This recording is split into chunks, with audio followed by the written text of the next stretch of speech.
वैसे हम बैठे हुए हैं इनके बगल में, लेकिन बिल्कुल भी डिजर्व नहीं करते ऐसा बैठना इनके पास में। तुलिका रानी जी हैं, उत्तर प्रदेश की पहली बेटी जिन्होंने माउंट एवरेस्ट की चढ़ाई चढ़ी। ना सिर्फ ये अचीवमेंट, इसके अलावा एक ex Indian air force officer squadron leader Tulika Rani हमारे साथ में है, एक मोटिवेशनल स्पीकर है। और ये बताइए, जिंदगी के पहाड़ों को चढ़ते चढ़ते, लाइक दुनिया के इतने बड़े बड़े वाले पहाड़ों को आप चढ़ रही हैं, और अभी भी आपका लक्ष्य जो है वो खत्म नहीं हुआ है, आप व्हाट्स नेक्स्ट पर्सनालिटी पे इसमें जीती हैं। इतना मोटिवेशन लाती कहाँ से है? सारा मोटिवेशन तो इंसान के अपने अंदर ही है, क्योंकि सारी क्षमताएं तो हमारे खुद के अंदर निहित हैं। और मैं ये मोटिवेशन अपने आसपास में जो नेचर है, प्रकृति है, उससे प्राप्त करती हूँ। क्योंकि मैं अभी भी आ रही थी आपके स्टूडियो में और मैंने देखा कि पेड़ों पर नई नई पत्तियां आई हैं। और फिर मैंने ये सोचा कि ये पत्तियां किस तरह से अपना रंग बदलती रहती हैं जैसे जैसे जीवन बढ़ता चला जाता है। अभी तो वो नई नई कोपलें हैं लाल रंग की, उसके बाद वो थोड़ा गहरे हरे रंग की हो जाएंगी। उनमें वो चमक नहीं बचेगी जो आज है, लेकिन स्टेबिलिटी ज्यादा आ जाएगी। वो पेड़ को कुछ और ज्यादा प्रदान कर सकेंगी। एक दिन वो शायद झड़ भी जाएंगी, लेकिन उस झड़ने के बाद वो उसी पेड़ के लिए खाद बन जाएंगी और फिर से उसमें से नए सैपलिंग्स उस पेड़ में से निकलेंगे। तो इसी तरह से जीवन है। हमारा जीवन हमेशा चलते रहना चाहिए। मैंने एक पोएम लिखी थी जिसकी 2 लाइनें हैं। प्लीज। जीवन एक निरंतर धारा, कभी न रुकना जाने, पड़े राह में कितने भी मंजर जाने अनजाने। हाय हाय, क्या बात है, बेहतरीन। मैम, कोई एक ऐसा इंसिडेंट या कोई एक ऐसी चीज जो आपको याद आती हो, जिसमें आपको एक डिमोटिवेट किया गया हो या थोड़ा सा अलग आपको फील कराया गया हो, बट यू नेल्ड इट? बहुत सारे मौके ऐसे आते हैं जब हमें खुद भी ये लगने लगता है कि शायद ये लक्ष्य हम नहीं प्राप्त कर पाएंगे। क्योंकि फेलियर्स हमेशा आएंगी जब आप सक्सेस की तरफ अग्रसर हो रहे होंगे। वो पार्ट है, कोई भी सक्सेस फेलियर के बिना नहीं आती। तो ऐसे मौके मेरे जिंदगी में भी आए जब मैं कई बार फेल हुई, लेकिन तब मैं ये सोचती हूँ कि मेरे अंदर क्षमताएं अभी और बाकी हैं। मैं सिर्फ इतनी ही नहीं हूँ, मैं इससे ज्यादा हूँ और उन क्षमताओं को मुझे अभी एक्सप्लोर करना बाकी है। तो कभी कभी ऐसे मौके आए जब मैं 2011 में माउंट एवरेस्ट पर पहली बार मैंने एफर्ट किया था चढ़ने का, और मैं नहीं चढ़ पाई थी उस समय, पर मैं अगले साल 2012 में सफलतापूर्वक चढ़ी। पर ये जो 1 साल का बीच में समय रहा जब मैं प्रिपेयर कर रही थी फिर से उसके लिए, तो अपने अंदर भी झांका। कुछ लोगों ने उस समय सरकास्टिक कमेंट भी किए, लेकिन मैं हमेशा मानती हूँ कि जो सरकास्टिक कमेंट करें उनको आप चुपचाप रह के सुन लीजिए उस समय, और ये जानने की कोशिश कीजिए कि मेरे अंदर क्या कमी है, मैं कैसे इन्हें गलत प्रूव करूं और अपनी क्षमताओं से परिचित हो जाऊं और उनका फुल यूटिलाइजेशन कर सकूं।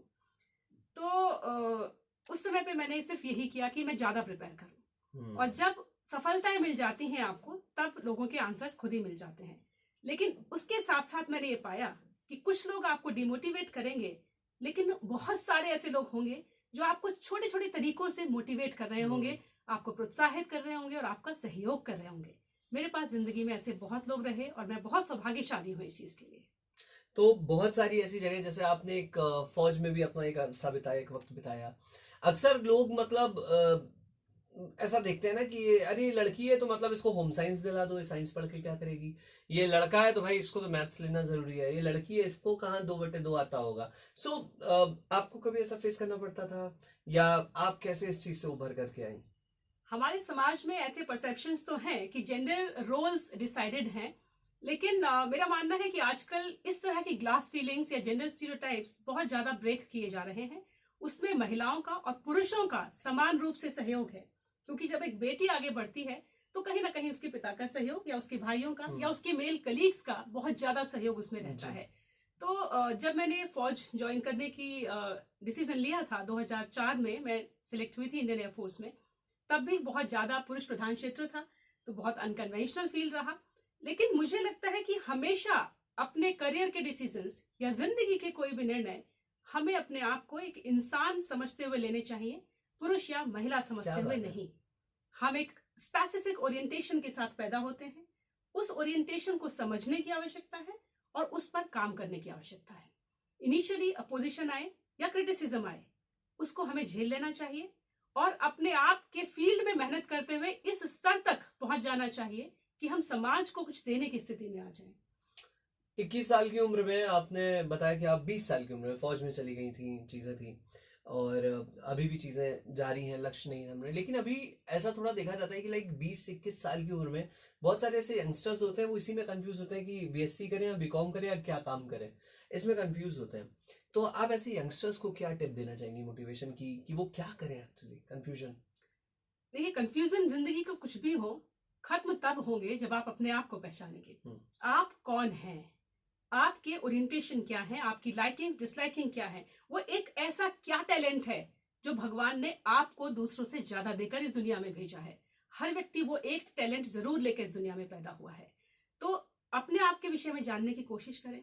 एक ऐसा काम जो आप घंटों कर सकते हैं लेकिन आपको थकान नहीं महसूस होती, आपको अच्छा लगता है, वो एक काम आपके करियर का क्षेत्र है। जहां तक बात है कि जिंदगी में किस तरह से हम खुश रहें, क्योंकि हम सब लोग खुशी चाहते हैं, तो खुश रहने का रीजन सिर्फ इतना होना चाहिए कि आप जो भी करें एक जो सुप्रीम पावर है उसके नाम पर करें।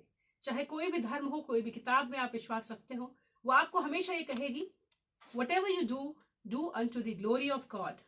When you do something good for somebody, आप उसे ईश्वर के नाम पर करें या जिस भी सुप्रीम शक्ति को आप मानते हैं उसके नाम पर करें। जब हमें एक्सपेक्टेशंस होती हैं दूसरों से, तब हमें दिक्कतें होती हैं। तो इस तरह से अपने आप को देखें कि आप भगवान का, ईश्वर का एक वेसल हैं, उसका मीन्स है, उसका इंस्ट्रूमेंट है इस दुनिया में, कि आप यहाँ पर कुछ बेहतरी करके जा सकें।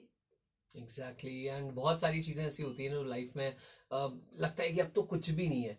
एंड इतने सारे देश विदेश होकर के आना, सबके पहाड़ों को चढ़ करके आना और बहुत सारी चीजों को करके आना, एक ही ताज में इतने सारे पंख लगे हुए हैं आपके। कभी ऐसा लगता है कि यार मुझसे नहीं होगा, या मतलब जिस वक्त आप माउंट एवरेस्ट पे थी, आपने बताया कि आपको इतनी प्रॉब्लम हो गई थी, आपके अंगूठे तक काटे जाने वाले थे, इतना तक ऐसा हो गया था, तो कभी ऐसा जब आता है नेगेटिव, तो how you deal with it? तब मैं ये सोचती हूँ कि अगर जिंदगी खत्म हो गई होती, क्योंकि हमें ऐसी फीलिंग आती है जब हम फेल हो जाते हैं, जब बहुत मुश्किल समय चल रहा होता है कि अब कुछ नहीं बचा, कहीं कोई रास्ता दिख ही नहीं रहा, क्या करें।